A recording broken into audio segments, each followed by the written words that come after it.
Here's an exercise demonstration video for the waiter's carry, also known as the waiter's walk. When you do the waiter's carry, you'll have these weights, either kettlebells or dumbbells, up near the front of your shoulder. This is to mimic where the waiter would carry a tray of food and drinks.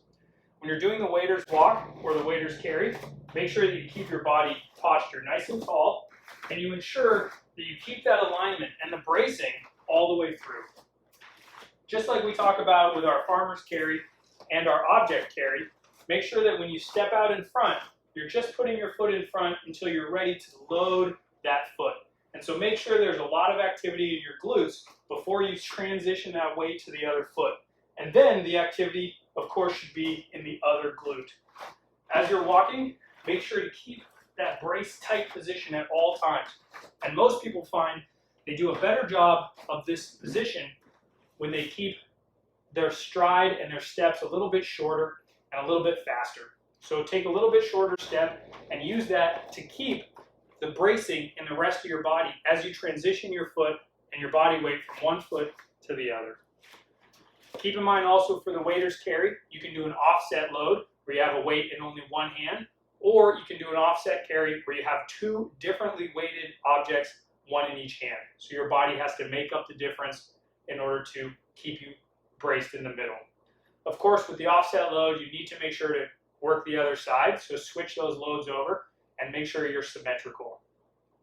Finally, you can do the waiter's carry with a more challenging version by holding one arm directly overhead.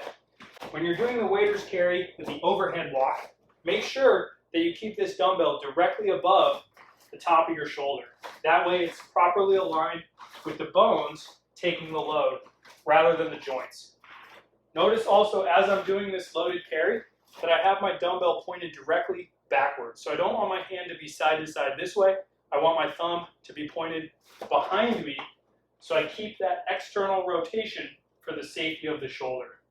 And if you're a real warrior, you can do a double overhead carry, but make sure that when you do this one, you don't allow your back to be overarched or your rib cage to be flaring out. We want to keep that alignment, that integrity that comes from the core when we tuck the rib cage down as we practice our overhead position.